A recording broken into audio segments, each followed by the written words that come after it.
बुध हुए नीच के। नौ ग्रहों में युवराज बुध अपनी राशि का परिवर्तन करने जा रहे हैं तथा 7 मार्च से गुरुदेव बृहस्पति की मीन राशि में प्रवेश करेंगे। मीन राशि बुध की नीच राशि है, अतः यहाँ पर बुध का अपनी नीच राशि में प्रवेश होगा। अब जब भी कोई ग्रह अपनी नीच राशि में होता है तो उसका प्रभाव, उसकी क्षमता, उसके बल में कमी आ जाती है, नकारात्मक प्रभाव बढ़ जाते हैं। तो निश्चित रूप से कहीं ना कहीं ये एक समस्या का समय है, क्योंकि बुध यहाँ पर जब मीन राशि में जाएंगे तो वहां पर पहले से ही राहु का गोचर चल रहा है, जिसके कारण बुध और राहु का युति प्रभाव आरंभ होगा, जिसके कारण जड़ दोष का निर्माण होगा, जो समस्या का कारण बन सकता है। जय श्री गणेश। नमस्कार, मैं आचार्य संजय द्विवेदी। मेरे समस्त प्रबुद्ध दर्शकों का मेरे चैनल पर हार्दिक स्वागत है।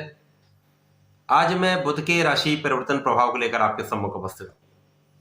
7 मार्च से बुध नीच राशि में भी होंगे, जड़ दोष में भी होंगे, जिसके कारण समस्त राशियों पर इनका प्रभाव पड़ने वाला है, क्योंकि बुध ही एकमात्र 9 ग्रहों में ऐसे ग्रह हैं जिसका इस संसार के समस्त क्षेत्रों में अपना कार्यकत्व है। चाहे वो किसी प्रकार का कोई व्यापार हो, इंडस्ट्री हो, प्रोफेशन हो, नौकरी हो, कला जगत से संबंधित कोई कार्य है, एक्टिंग, डांसिंग, सिंगिंग का कोई कार्य है, लेखन का कार्य है, गणनाओं का कार्य है, मैथ शिक्षा का कार्य है, वाणी से संबंधित कोई भी कार्य बुध के कार्यकत्व में आता है। इस प्रकार से इस जगत में कोई भी ऐसा कार्य नहीं जहां पर बुध का कार्यकत्व नहीं होता है। तो बुध का परिवर्तन नीच राशि में होकर जड़ दोष में होगा, जो समस्त राशियों पर अपना एक विशेष प्रभाव देने वाला है, नकारात्मकता आ सकती है।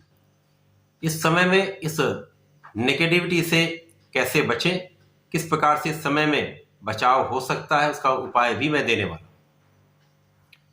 आज मैं मीन राशि के लिए ही, जहां पर बुध का ये परिवर्तन होने जा रहा है, बुध के राशि परिवर्तन का किस प्रकार का प्रभाव आपको मिलने वाला है, जो समस्याएं आएंगी वो किस प्रकार से सॉल्व आप कर पाएंगे, संपूर्ण विश्लेषण मैं पूर्ण तर्क के साथ करने जा रहा हूं।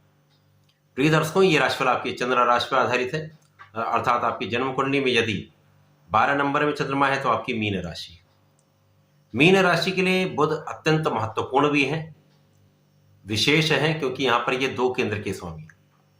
यहां पर बुध मीन राशि के लिए सुख भाव के स्वामी है तथा सप्तम के स्वामी है। सुखेश सप्तमेश का गोचर लग्न में होने जा रहा है। अब ये लग्न में नीच के हो जाएंगे तो इनका प्रभाव न्यून हो जाएगा, साथ में जड़ दोष में होंगे, जिसके कारण समस्या का आरंभ हो सकता है। कहीं ना कोई समस्या आ सकती है। अब ये किस प्रकार से होगी कि बुध बुद्धि के कारक हैं तथा वाणी के कारक हैं, तो इन दोनों क्षेत्रों में विशेष रूप से बुध का एक नेगेटिव इफेक्ट प्राप्त होने वाला है, नकारात्मक प्रभाव प्राप्त होने वाला है। तथा मीन राशि के लिए जिस जिस भाव के स्वामी बुध हैं वहां इसका एक नकारात्मक प्रभाव पड़ सकता है। अब लग्न में होंगे, जो वहां पर विशेष रूप से आपका व्यक्तित्व प्रभावित होता है, आपकी बुद्धि का बल प्रभावित होता है, आपकी क्षमता में प्रभाव पड़ता है, तो यहां पर निश्चित रूप से ऐसा होने वाला है।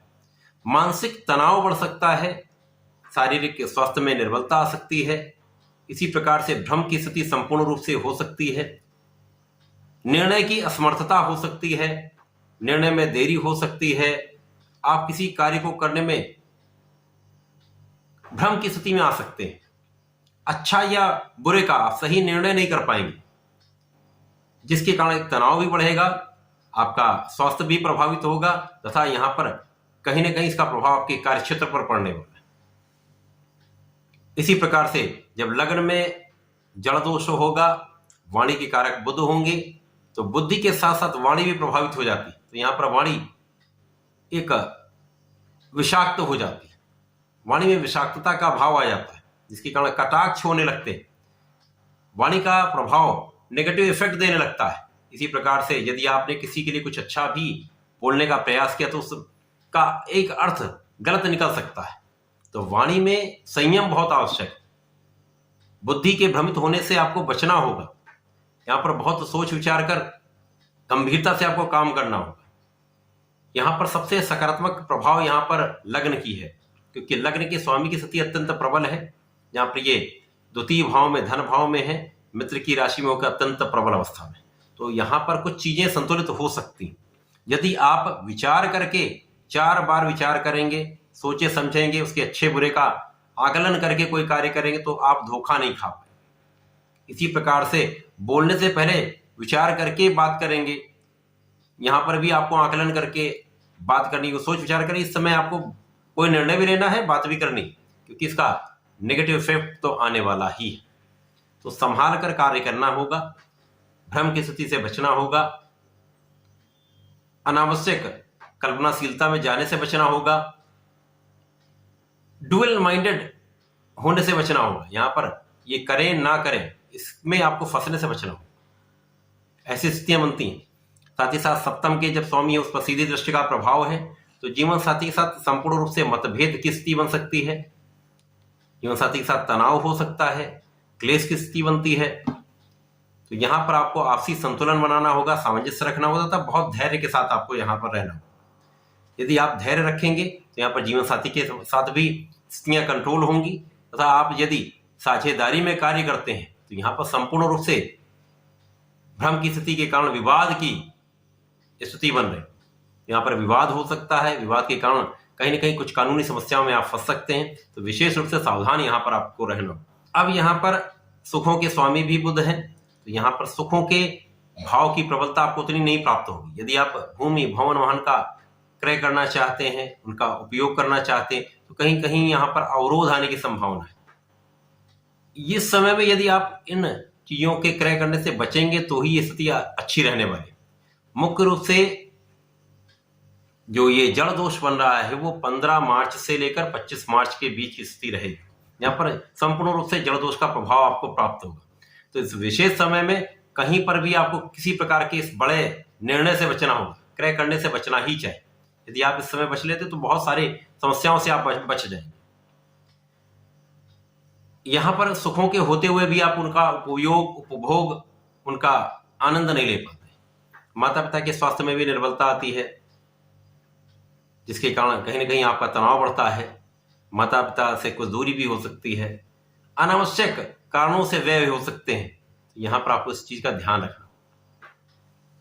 तो ये बुध का जो राशि परिवर्तन है, ये मीन राशि के जातकों के लिए कहीं ना कहीं तनाव बढ़ाने वाला है, परंतु ये सभी लोगों के लिए इतना कष्टकारी नहीं होने वाला है, क्योंकि जब कुंडली में आपकी जन्म कुंडली में जन्म के समय जो स्थिति बन रही है, यदि आपकी कुंडली में राहु के साथ बुध की युति का अथवा दृष्टि का संबंध बना हुआ है, तो ही इस समय आपको अधिक कष्ट प्राप्त हो सकते हैं। इसी प्रकार से यदि बुध आपकी कुंडली में नीच के हैं तो ही इतना समस्या का सामना करना पड़ सकता है, अन्यथा बहुत कुछ समस्या नहीं होगी। कुछ समय के लिए क्षणिक समस्याएं हो सकती हैं जो समस्त राशियों को प्रभावित करेंगी, बड़ी समस्या सबको नहीं, परंतु सावधान सबको रहना होगा। वाणी पर संयम तथा बुद्धि का संपूर्ण प्रयोग सोच विचार कर करना चाहिए। तो इस समय में आपको नियमित रूप से गणपति जी के शरण में रहना चाहिए। नित्य संकरनाशन श्री गणेश स्तोत्रम का कम से कम एक बार पाठ तो अवश्य कर लेना चाहिए। प्रत्येक बुधवार को गणपति महाराज को हरी दूर्वा का अर्पण करें, पीले पुष्प का अर्पण करें तथा लड्डू का भोग चढ़ाएं। तो इस समय में विशेष रूप से आपको लाभ की प्राप्ति भी होगी, जो एक भ्रम की स्थिति वो दूर होगी, राहु के नकारात्मक प्रभाव दूर होगा, वाणी पर भी संयम आ जाए। तो ऐसा करके समय का लाभ लें। धन्यवाद, नमस्कार।